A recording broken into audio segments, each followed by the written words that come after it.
Today we're going on kind of a safari, a tech safari. We're diving deep into the world of African agriculture. Oh, wow. Yeah, Yeah. to explore the top 10 technologies that are really kind of reshaping the landscape. And I think you're going to find this really fascinating. Yeah, for sure. Our guide for this journey is this great piece called Top 10 Technologies Changing Agriculture in Africa, which it gives a really solid overview of these innovations that are truly game changers. Yeah. And what I thought was really interesting is how they address very specific challenges, like access to resources, climate change adaptation, even financial inclusion. It's interesting how these technologies are kind of merging with traditional farming practices to create this synergy, for growth and progress. Yeah, absolutely. In the African agricultural sector. For sure. So let's just dive right in. The first technology on the list is digital platforms for input access, and these platforms are kind of revolutionizing how farmers access essential supplies like seeds, fertilizers, and even machinery. Yeah.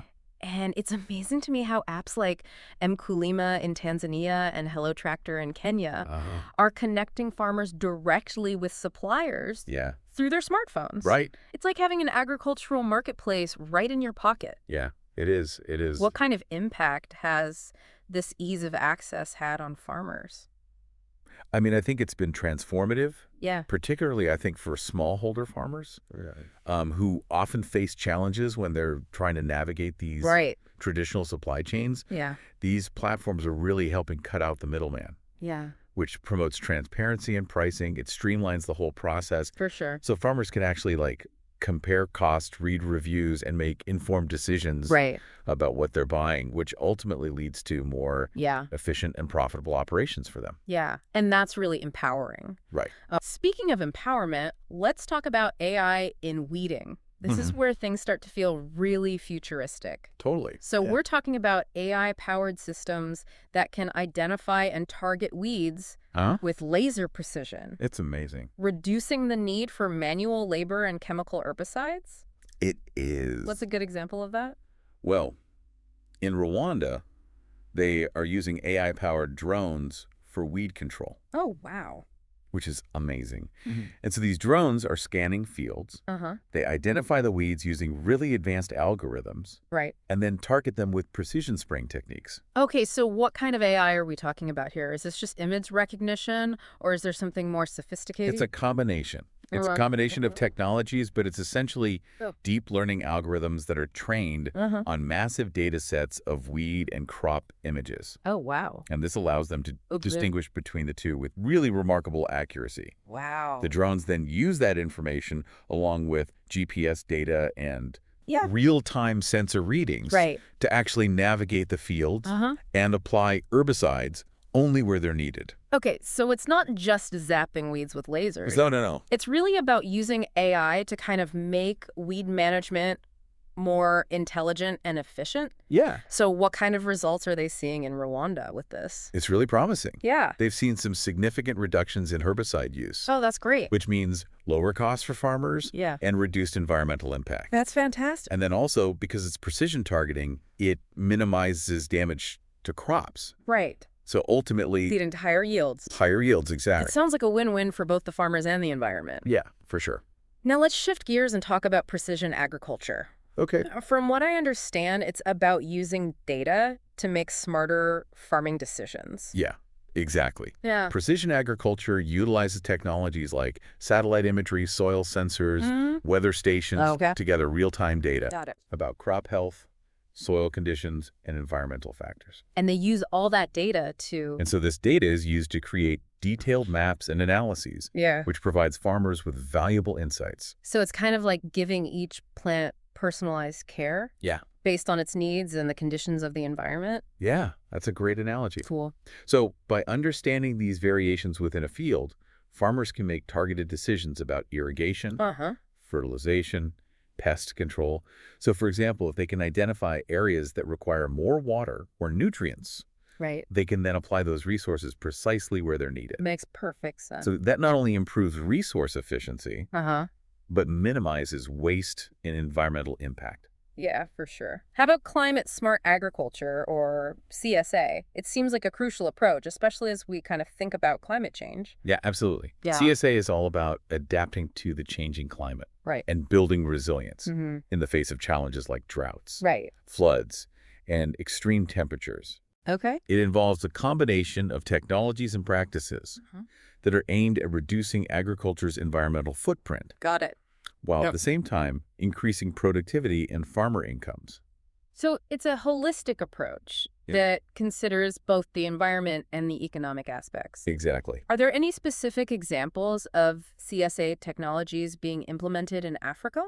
Yeah, so the AICCRA project, for example, Okay. is equipping farmers with tools for climate prediction Oh, okay. and sustainable practices. Cool. They provide access to weather data, Uh-huh. early warning systems for droughts and floods, Oh, that's interesting. and training on climate-resilient agricultural techniques. It sounds like they're really empowering farmers with the knowledge and the resources to adapt. Exactly. What kind of techniques are they focusing on? Well, it really depends on the specific challenges in each region. Yeah. But some common practices include water conservation methods, drought-resistant crop varieties, and soil management techniques that help improve water retention and fertility. It's incredible how technology is enabling farmers to take such a proactive approach to Yeah. this. It really is. This brings us to another technology that feels like it's straight out of a sci-fi movie. Right. Drones for crop monitoring. Yeah. I'm really curious about this one. Drones are really becoming indispensable tools for modern farmers. Yeah. They provide this bird's eye view of fields, Uh-huh. allowing for rapid and efficient crop monitoring. Right. Equipped with high-resolution cameras and sensors, Right. drones can capture these really detailed images and data Got it. that reveal valuable insights Yeah. about crop health, soil conditions, and Mhm. potential issues like pest infestations Oh, wow. or nutrient deficiencies. Right. So instead of walking the fields for hours, Exactly. farmers can now monitor their crops from the sky. Totally. What are some of the key advantages of using drones for this? Well, first and foremost, it's incredibly efficient. Yeah. Drones can cover large areas really quickly, Uh-huh. which saves farmers time and labor, but they also provide a level of detail Yeah. that you just don't get with traditional monitoring methods. Wow. And so this early detection of problems Right. allows farmers to intervene proactively Yeah. to prevent widespread damage Uh-huh. and maximize yields. It sounds like drones are giving farmers this superpower, this Yeah. ability to see their fields with this Totally. unprecedented level of detail. Uh-huh. But they're not just for monitoring, right? Nope. That's right. What else can they do? Drones are incredibly versatile. They can also be used for tasks like spraying crops with pesticides or fertilizers, Oh, wow. which ensures a more precise application Uh-huh. and it reduces the need for manual labor. It sounds like drones are revolutionizing how farmers manage their crops. Okay, let's talk about e-vouchers for inputs. Okay. From what I understand, this is about making it easier for farmers to access essential supplies. Exactly. E-voucher systems provide farmers with digital vouchers that can be redeemed Mm. at local agro dealers for seeds, fertilizers, and other essential inputs. Okay. And it's really a much more efficient and transparent way to distribute agricultural subsidies, Right. particularly for smallholder farmers, Yeah. who often face challenges accessing traditional financing. I remember reading that Zambia has had a lot of success with e-vouchers. They have. The e-voucher program in Zambia has been incredibly successful. Yeah. It's improved input access for smallholder farmers, Mm-hmm. leading to increased yields and incomes. That's great. And the digital nature of the system also reduces the risk of corruption Right. and ensures that subsidies are actually reaching Right, the people who are meant to receive them. the intended beneficiaries. Exactly. So we've covered digital platforms, Yes. AI. It's amazing how reading, technology can precision bridge gaps and agriculture, empower climate smart farmers. Yeah, for agriculture, sure. And, drones for crop kind of building on monitoring, that theme of and empowerment, let's talk e-vouchers about for mobile money inputs. solutions. That's a lot. Okay, that's Mobile a money lot is of already kind of a groundbreaking game technology. changer across Africa, and it's really having a huge impact on the agricultural sector. It makes perfect sense, when you consider how many people have mobile phones across the continent. But how exactly is mobile money being used in agriculture? Well, in a lot of ways, farmers are using mobile money platforms to pay for inputs, and they're receiving payments for their produce. Okay. And they can even access microloans and insurance products all through their phone. So it's like having a bank in your pocket? Exactly. Wow. Tailored specifically for those agricultural needs. It must be so beneficial for farmers, especially those in remote areas who maybe don't have easy access to a traditional bank. Absolutely. Mobile money is fostering financial inclusion, empowering farmers with greater control over their finances, Hmm. and enabling them to really participate more fully in the agricultural economy.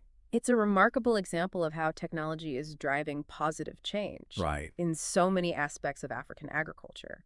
Now let's shift gears and talk about another technology that's capturing a lot of attention: automated irrigation systems. Okay. Water conservation is a critical issue, especially in regions that are prone to drought. And it seems like these systems play a pretty crucial role in addressing this challenge. Yeah, they certainly do. Automated irrigation systems use sensors and weather data to optimize water usage. Okay, So they deliver precisely the right amount of water got it. to crops at the right time, Right. which not only conserves water, but also improves crop health and productivity. So instead of relying on manual irrigation, which can be really inefficient, farmers can now use technology to make sure that their crops are getting exactly what they need to thrive. Are there different types of automated irrigation systems that are being used? Yeah, there are different types of systems, and they kind of range from simple timer-based systems Okay. to more sophisticated systems that use soil moisture sensors and weather data Right. to adjust irrigation schedules in real time. Okay. So the type of system really depends on things like the crops, Mm-hmm. the size of the farm, Yeah, and how much water is available makes in sense. that area. It's fascinating how these systems can adapt to different needs and conditions, maximizing efficiency and minimizing waste. It seems like such a smart way to manage water resources. Yeah. Now, let's talk about a technology that's been making waves across various industries: blockchain. Mm. I'm really curious to hear how it's being applied in the context of African agriculture. Yeah, well, blockchain is often associated with cryptocurrency, Right? but its potential applications extend far beyond that. In agriculture, blockchain is being used to create transparent and secure supply chains. Hmm. So this ensures fair pricing for farmers, reduces fraud, Oh, and it promotes food safety. That sounds incredibly promising. How exactly does blockchain work in the agricultural supply chain? so imagine if you could track a bag of coffee beans Okay. from the farm where they're grown to the store where they're sold, Right. with complete transparency and traceability at every step along the way. Yeah. That's the power of blockchain. It creates this digital, tamper-proof record Oh, of every transaction wow. so that all stakeholders have access to this reliable information Oh, about the origin, got it. Okay. quality, Uh-huh. and how agricultural products are handled. So consumers can be confident that the food that they're buying is ethically sourced Right. and meets those safety standards. Exactly. Farmers can benefit from this increased transparency Uh-huh. and hopefully higher prices. And that too. Blockchain has the potential to empower both producers and consumers, Yeah. fostering trust and fairness within the agricultural supply chain. It's exciting to think about how this could transform the industry. Now let's move on to another fascinating area of biotech crops, Okay. often referred to as GMOs. Yeah. This one tends to be a little bit controversial, so Yeah. I'm curious to hear your perspective. GMOs have sparked a lot of debate, Yeah, but it's important to approach this topic with a balanced perspective. for sure. Biotech crops are genetically modified to have specific traits, Right. like resistance to pests, tolerance to herbicides, or maybe improved nutritional content. So they're like enhanced crops designed to overcome those specific challenges. Yeah. I know there are concerns about the risks associated with GMOs. Yeah. What are some of the main points of contention in this debate? Well, some concerns are related to potential environmental impacts. So things like the development of herbicide-resistant weeds. Or maybe the unintended transfer of modified genes to Yeah. wild relatives. Right. Okay. And then there's also concerns about potential health effects. Yeah. Although it's important to note that there's currently no scientific consensus on the long-term health impacts of consuming GMOs. It sounds like a really complex issue with valid points on both sides. How is this debate playing out in the context of African agriculture? Well, in Africa, the debate around GMOs is particularly complex Right. Yeah. because it intersects with these issues of food security, Uh-huh. economic development, Yeah. and access to technology. Right. Proponents of GMOs argue that they have the potential to significantly increase crop yields, Yeah. reduce reliance on pesticides, Mm. and improve the nutritional value of food, Right. which could be really crucial in addressing malnutrition and hunger. Those are really compelling arguments, especially considering, the challenges that many African countries are facing when it comes to food security. Right. But what about the concerns regarding the risks? Well, those concerns are definitely not being ignored. Mm. Many African countries have adopted this really cautious approach to GMOs. They're implementing strict regulations and conducting thorough risk assessments Right. before approving the cultivation or import of genetically modified crops. It seems like finding the right balance between harnessing those potential benefits while also mitigating the potential risks is really crucial. It is. What are some of the things that need to be considered when making these decisions about GMOs in Africa? I think it's essential to consider the specific needs and context of each country. Uh-huh. So their agricultural systems, Right. environmental conditions, societal values, and open and transparent dialogue Yeah. that involves scientists, farmers, policymakers, and consumers Right. is absolutely crucial. Sounds like such a multifaceted issue It is. with no easy answers. Yeah, for sure. We've covered so much ground today, from the empowering potential of mobile money to the complex debate surrounding GMOs.